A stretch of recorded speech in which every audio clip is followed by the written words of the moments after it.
Trazemos nesta oportunidade dados e estudos voltados a identificar justamente o impacto da proteção intelectual no preço e no acesso dos medicamentos. Os estudos, em sua grande maioria, apontam que assim que a patente expira, o preço do medicamento cai vertiginosamente. Tá?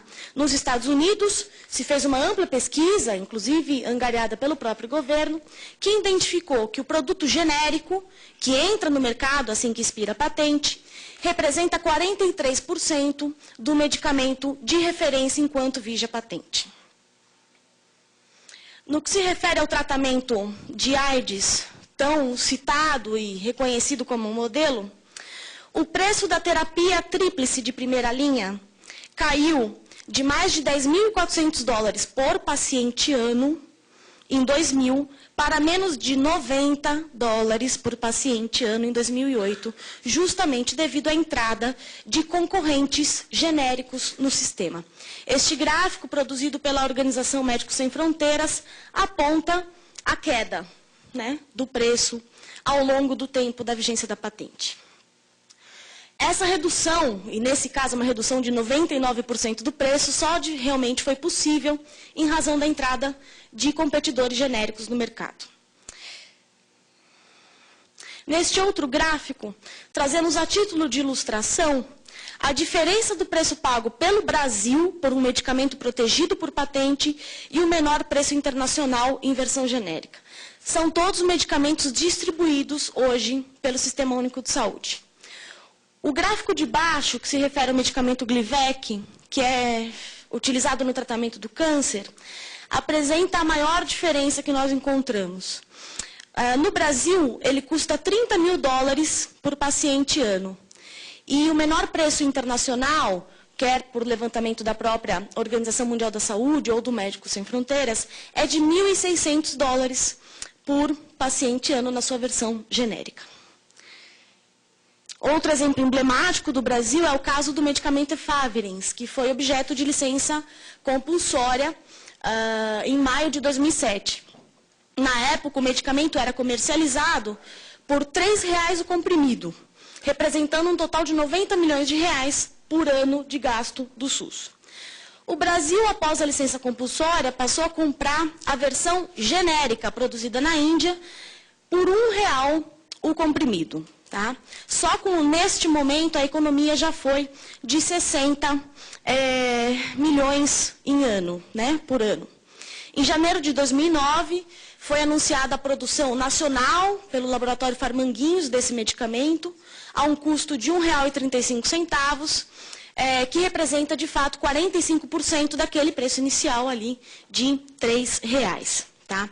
Estima-se que a economia de recursos públicos, só com este medicamento, só com esta licença compulsória, é da ordem de R$ 235 milhões nos anos de 2007 a 2012, que seria um período ainda com vigência da patente do medicamento Efavirenz.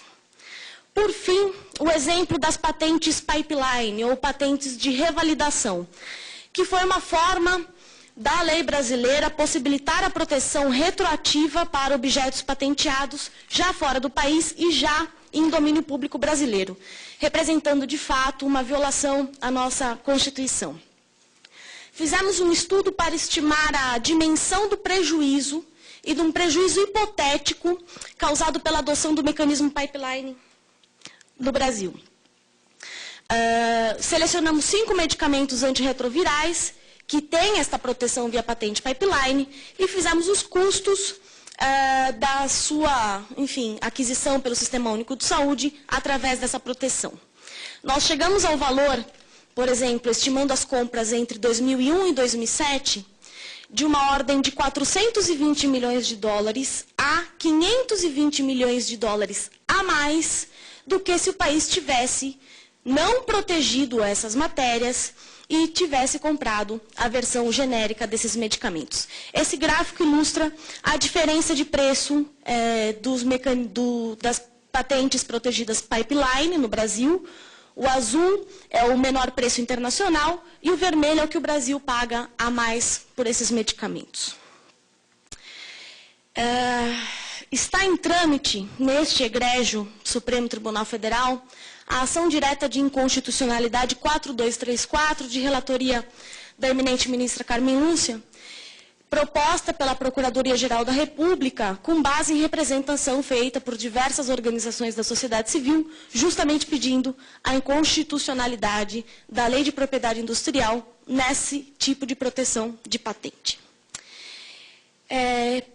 Eu entreguei para Vossa Excelência, ministro presidente, uma opinião consultiva do relator das Nações Unidas para a Saúde, o senhor Anand Grover, feita especialmente para esta audiência pública. Ela vai como anexo aos memoriais que apresentam mais detalhes também destas pesquisas e dos custos dos medicamentos.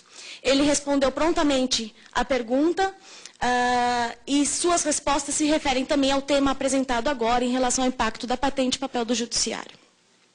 Para concluir, eu trago 5 pontos principais. O primeiro é de que o medicamento deve ser tratado de uma forma diferenciada quando da sua proteção patentária, e não como qualquer outra mercadoria, tal como ocorre hoje em dia. O segundo ponto é de que, sem sombra de dúvidas, a proteção intelectual impacta o preço do medicamento e de que o preço do medicamento, sim, impacta o seu acesso, que é, de fato, a discussão dessas audiências públicas. O terceiro ponto é de que a proteção intelectual não necessariamente traz inovação, ou não como se havia prometido trazer, ou desenvolvimento econômico e tecnológico para o país, não justificando mais o nível de proteção que tem para, enfim, o privilégio de exploração, já que não traz a inovação pretendida ou atenção ao interesse social dos países, especialmente os países consumidores de tecnologia. O quarto ponto, que é o ponto central desta tese, é de que nesta muito relevante discussão sobre serviço de saúde, judiciário e recursos escassos, pode-se analisar a manutenção da integralidade e da universalidade dos serviços de saúde pelo viés da redução do custo, através do uso legítimo de flexibilidades à proteção patentária, como a licença compulsória, já falada anteriormente, ou até previamente ao se analisar a concessão de patentes para medicamentos essenciais e necessários para a nossa população.